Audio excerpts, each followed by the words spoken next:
Don't forget to subscribe to Guiding Tech and also tap on the bell icon to never miss a video from us. The Moto G5 Plus has quickly positioned itself as a very strong competitor amidst all the budget segment devices. And since the day it arrived, the G5 Plus has proved its mettle to us in almost every department. So, is Moto G5 a worthy contender? What drives it on a daily basis? Is everything the same after prolonged usage? Has performance downgraded over time, or is it still the same? Well, let me answer these questions in my long-term review of the Moto G5 Plus. This is Abhijit Mukherjee from Guiding Tech, and let's get started.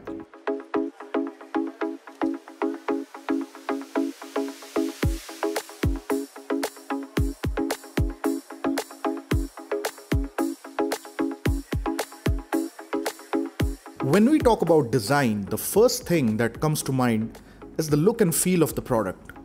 But design is beyond that. Design is, as Steve Jobs famously said, not just how it looks and feels like, but how it works. The design of Moto G5 Plus is refreshing and feels compact with rounded corners for a better grip. It was easy to use and operate with one hand. Skipping the usual about power and volume rockers, I would like to focus on the SIM tray, which can hold 2 SIMs and 1 microSD card at the same time. See, that's why design matters. Really hope other phone manufacturers learn from this. The home button deserves a special attention here because it sits on a rather big chin with no capacitive touch buttons to navigate. Now one gets the option to turn the on-screen navigation buttons on and off and replace that with home gestures, but I think this particular feature is still half-baked and not quite ready for everyday use. My suggestion would be to stick to the on-screen buttons. Let's move on to hardware and performance. You probably already know that this device runs on Snapdragon 625 SoC octa-core processor, clocked at 2 GHz. But what does it mean when it comes to long-term usage? Well, for the last 30 days, it's been a smooth ride. Be it games or multitasking, the phone was able to take everything while keeping it cool at the same time. The 625 is also known to be an efficient chipset, and it proves that in the Moto G5 Plus. Now the experience wasn't that perfect. I do remember certain instances when the phone heated up while taking photos and recording videos. But thankfully it wasn't very frequent and might be because of some optimization bug which we don't know about.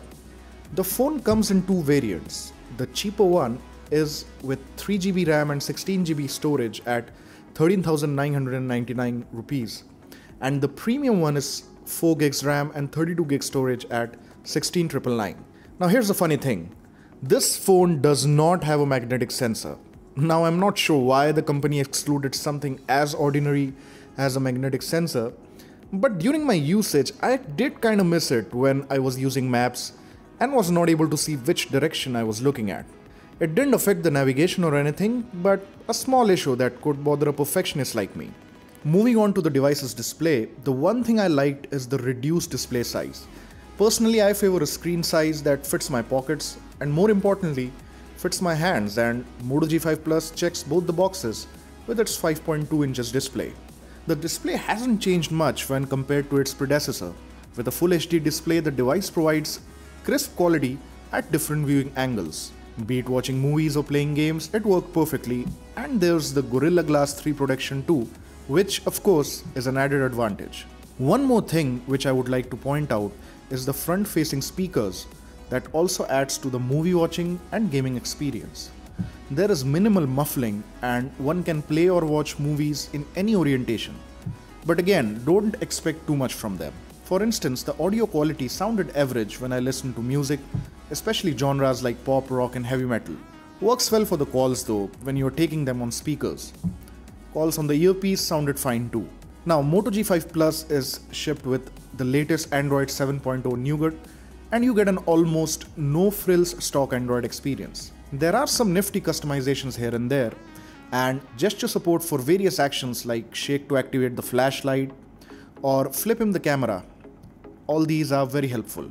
So all in all, no complaints here because I like the stock Android experience over other heavily themed versions. Talking about the camera, the G5 Plus has a 5 megapixel front and a 12 megapixel rear camera, dual tone LED flash, and dual autofocus pixels technology, which promises instant focus on objects. The f1.7 aperture sensor, which is a rarity in this price range, is what makes the camera better than any other phone in this price segment. The low light photos are alright and the color reproduction is quite good. There is also a full-fledged manual mode that you can use if you know your way around photography. The selfies are quite good in natural as well as artificial light. Now here are some sample photos for you to go through.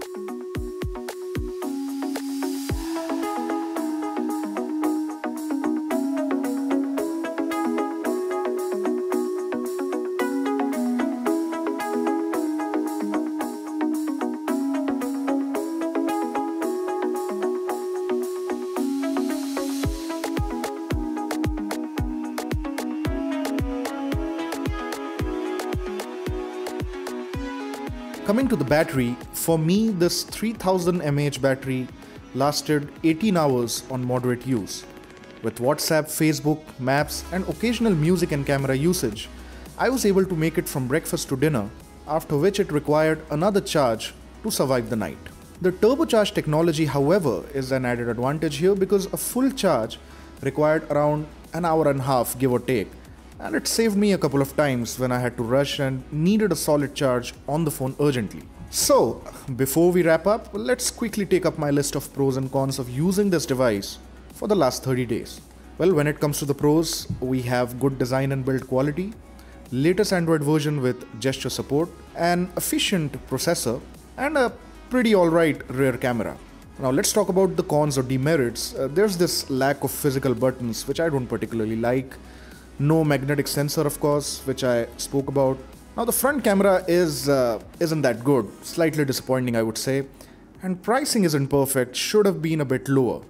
All in all, the Moto G5 Plus certainly is a strong successor to the G4 Plus with better design, processor and camera. But there are still a few things that could have been better at this price. For instance, why exclude something as common as a magnetic sensor? Don't know, but that will be all from my end. Don't forget to smash that like button and subscribe to Guiding Tech for more long-term reviews like this. See you next time, fellas.